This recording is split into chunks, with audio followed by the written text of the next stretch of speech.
Mga master, okay lang bang? Huwag niyong skip ang mga ads sa aking mga video kung okay lang mga master. Salamat sa solid na suporta po. Yon, what's up mga masters? Nandito na naman tayo sa panibagong araw, panibagong kabanata na naman ang pagsasama-samahan natin ngayon guys.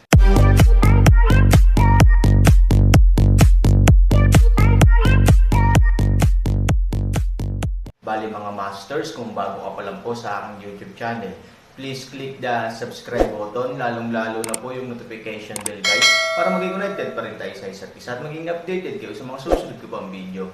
Bali mga masters, bago natin umpisahan ng kwento ay mag-shoutout po muna tayo para sa mga solid nating tagapakinig. Shoutout kay Anthony Ronquillo. Shoutout kay Ariel Madla. Yun na nga mga masters, no? Bali hindi na ito patagalin. In 3, 2, 1, let's go!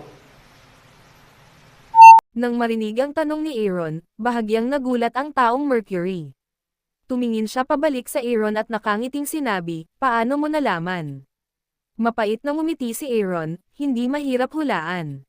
Naglatag ka ng napakahabang tali, wala itong kinalaman sa kayamanan ng buwan." Umiling ang taong Mercury, "Matagal na akong nakatira dito. Mahirap malaman ang inis ko." Biglang may buhay na lalaki. "Bakit hindi ka na nagsasalita?" Ngumiti si Aaron at sinabing, "Sabihin na natin na may katuturan ang dahilan mo. Saka hindi mo maipaliwanag ang pangalawa. May isa pa ba?" Tumingin siya sa Aaron nang may labis na interes. "Oo naman." Tumanggaw si Aaron, "Sa edad, ikaw ay isang matanda at ako ay isang nakababatang henerasyon. Hindi mo ito maitatanggi." "Eksakto." Tumanggaw siya. "Kung ganoon, ang ganoong kalaking kayamanan ay sapat na upang baguhin ang kapalaran ng bawat isa. Bakit ito tumigil sa iyong panahon, o hindi ito kumalat sa ating henerasyon? Siguro ang ibang mga alamat ay maglalaho o malilimutan sa paglipas ng panahon, ngunit ang mga bagay na may kaugnayan sa kasakiman ng mga tao ay hinding-hindi magiging posible," nakangiting sabi ni Aaron. "Ang kasakiman ng tao ay magiging walang hanggan, ngunit hindi kailanman mawawala, tama?" Hindi nagsalita ang taong Mercury, ngunit tumingin kay Aaron na nakangiti. Sa makatuwid, ang tanging posibilidad ay ang pinakamataas na kayamanan ng isla ng Lingway ay kinuha.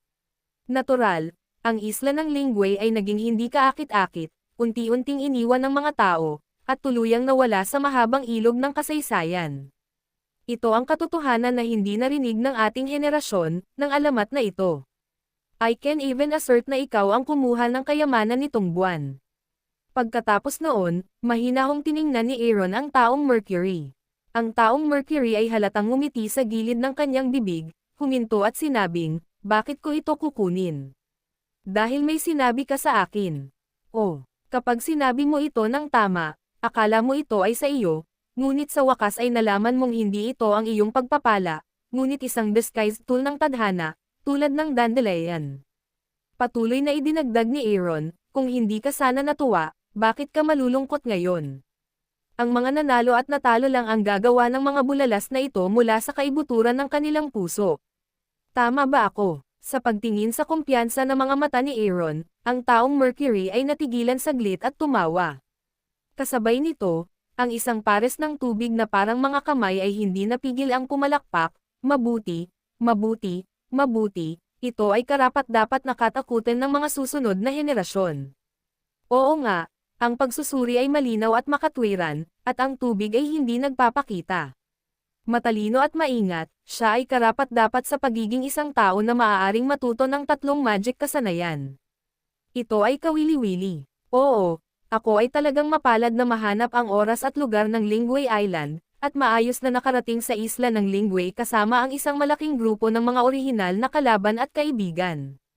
Noong oras na iyon, kami ay nagkaroon ng isang mahusay na momentum at isang malaking bilang ng mga tao. Ang 8 panig ng mundo ay puno din ng aura. Karamihan sa mga taong naruroon ay mahusay na mga manlalaro.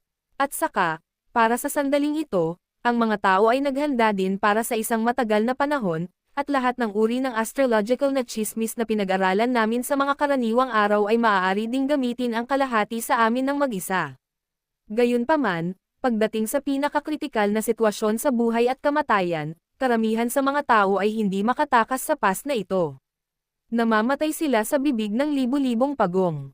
Nag-aatubili akong pumasa kasama ang orihinal na 2 tunay na Diyos, ngunit ako ang pinakaseryoso, nasugatan sa 3. Sa simula ng loto, sunod-sunod na.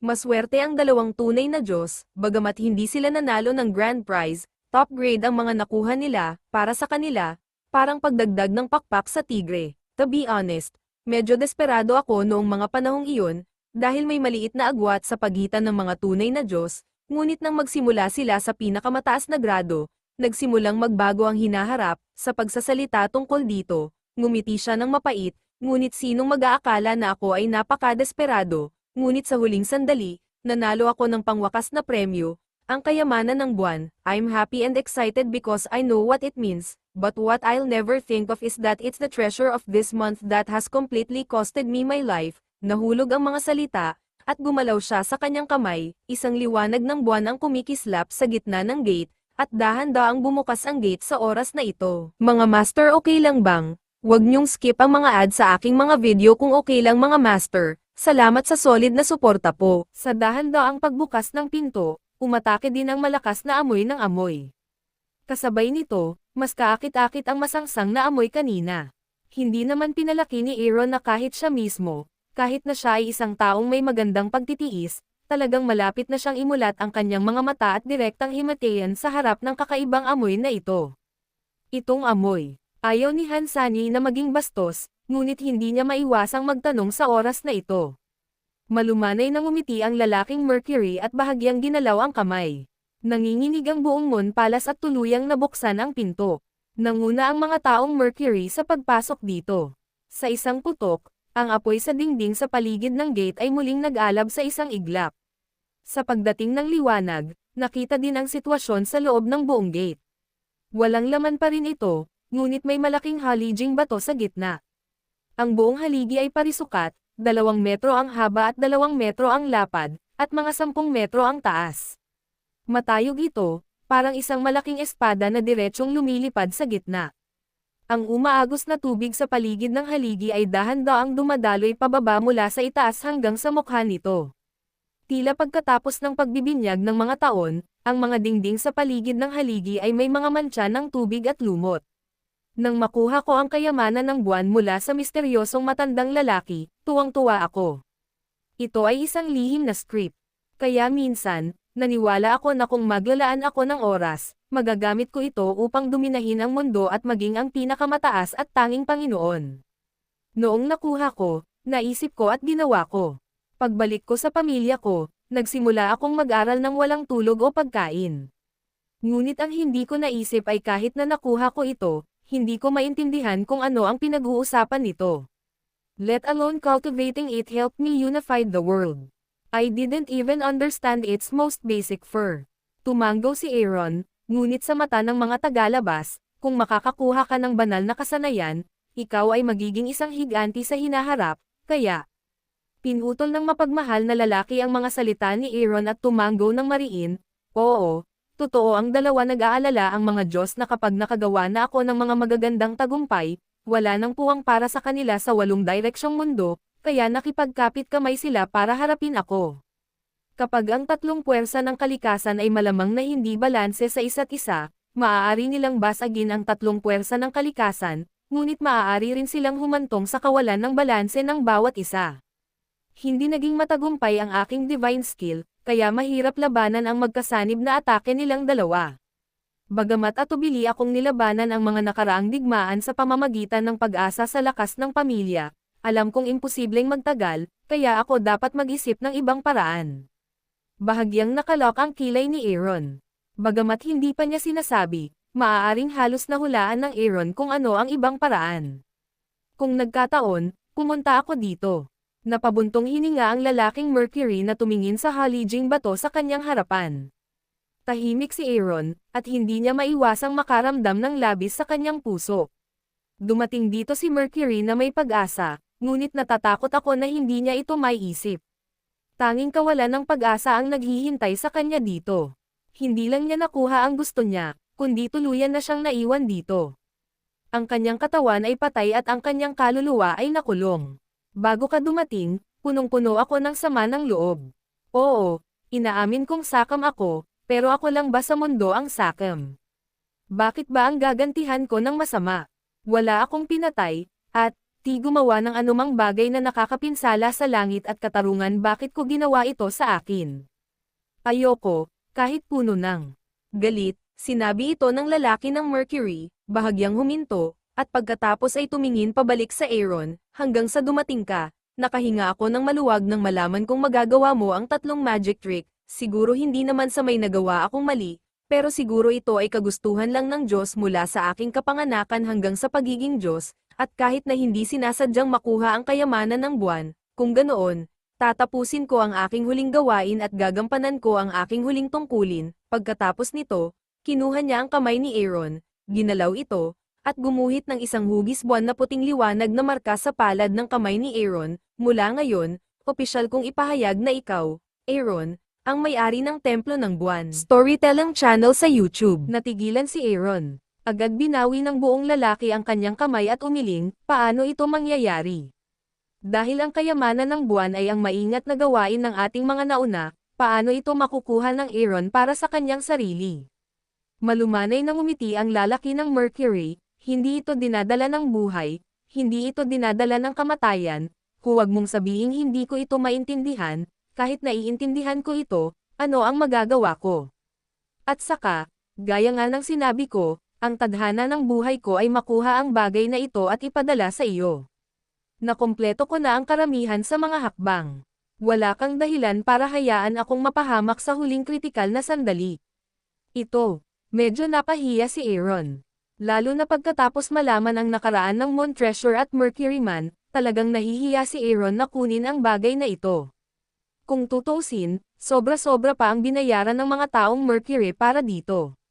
Ngumiti si Mercury at sinampal ang Aaron, huwag kang masyadong matuwa. Bagamat pag-aari mo ang bagay na ito, maaaring hindi mo talaga ito pag-aari. Baka ikaw, tulad ko, ay kapalaran lamang ng transportasyon. Ganun ba? Kunin mo. Umiling si Aaron, hindi ako naniniwala sa tadhana. Kapag malakas ka lang makokontrol mo ang sarili mong kapalaran, at qualified ka na sabihing hindi ka naniniwala sa tadhana, okay. Ang mahihinang tao ay laging nakasangla lamang sa kamay ng malalakas at kasangkapan sa kamay ng mayayaman. Tumanggo si Aaron, ngunit may katuturan ang mga salita ng taong Mercury. Not to mention here, even among people on Earth, most of those ordinary people are licks in the hands of capitalists, and those small country are pawns lang sa laro ng malalaking bansa. Kapag malakas ka lang hindi ka magagamit at may ayos ng iba. Sa pag-iisip nito, ang Aaron ay hindi nagagawa ng higit pang mga konsesyon. Ang labis na pagpapakumbaba ay malinaw na mapagkunwari, dahil ang lahat ay nagsasabi nito, ang Aaron ay magpapasalamat sa kanyang mga nauna. Ngumiti si Mercury at bahagyang tumanggo, things are not for nothing. I have a request. Sana pumayag ka. Sige na please. Ang pangalan ko ay Dushuyo, at ang pinatay mo ay si Zhang Guoshi. Kung maaari ka talagang umalis dito sa hinaharap, sana ay mailipat mo ang aking libingan at ilibing mo ako sa lungsod ng dagat sa lahat ng direksyon. Nandyan ang aking bayan, at umaasa akong babalik sa aking pinagmulan. Naiintindihan ni Aaron. Well, since sayo na yan, buksan mo sarili mo. Halos madilim na. Oras na. Pagkaraang bumagsak ang mga salita, bahagyang bumigay ang taong Mercury at umatras sa Aaron ng ilang hakbang, naiwan ang Aaron na nakaharap sa halijing bato. #yen%. Tandang padamdam tandang padamdam tandang padamdam tandang padamdam panipi. Pumikit ang lalaking Mercury at nagsimulang magsabi ng mga kakaibang spell sa kanyang bibig. Habang nagsimula siyang magsabi ng mga spells, may biglang umungol sa itaas ng ulo niya. Sa tuktok ng haligi, isang skylight ang bumukas ng dahan-dahan, at sa pamamagitan ng skylight na ito na ang maliwanag na buwan ay nakabitin ng mataas sa gabi, at ang mga pagsabog ng liwanag ng buwan ay nakakalat sa buong haligi ng bato. Nagsuot ng silver dress si Shizo Fangfo. Napakaganda nito. Nakita ni Aaron na may mas madilim at mas maliwanag na pattern ng buwan sa pilak na haligi sa harap niya. Sa isang kisap mata, ang laki nito ay parang katumbas ng laki ng pattern ng buwan na iginuhit sa palad niya. Sa pag-iisip nito, tumingin si Aaron sa kanyang palad. Sa susunod na segundo, iniunat niya ang kanyang kamay at gumawa ng fusion contact sa pattern ng buwan sa pilak na haligi. Sa sandaling dumampi ang dalawang buwang selyo, Biglang, isang malaking pilak na ilaw ang lumabas sa palad ni Around at agad na nahawa ang buong pilak na haligi. Buzz! Pagkatapos nito, biglang lumiwanag ang liwanag, at pagkatapos nitong lumiwanag, ang lahat ng ilaw ay ganap na pinagsama sa pilak na haligi. Wow! Sa ganap na pinagsama-samang ilaw, hindi nagtagal ay nabawi ng pilak na haligi ang orihinal nitong haliging bato, at ang lahat ay tila naging lubhang tahimik. Bang! Ngunit pagkatapos ng isang maikling kalmado, isang mahabang puwang ang lumitaw sa haligi ng bato, at ang arko ng isang pinto ay nakabalangkas. Ang susunod na segundo, bilang Aaron hinayla pabalik, ang pinto sa bato haligi ay bahagyang bumukas. Yun na nga mga masters, no? Bali panibagong kabanata na naman yung natapos natin ngayong gabi. Muli, maraming salamat po talaga sa walang sawang suporta po sa aking YouTube channel na talagang inaabangan nyo po ang bawat upload ko po. Bali mga masters, magkita-kita ulit po tayo bukas ng gabi at ngayon po ay magpapaalam po muna tayo. Bali mga masters, bye-bye!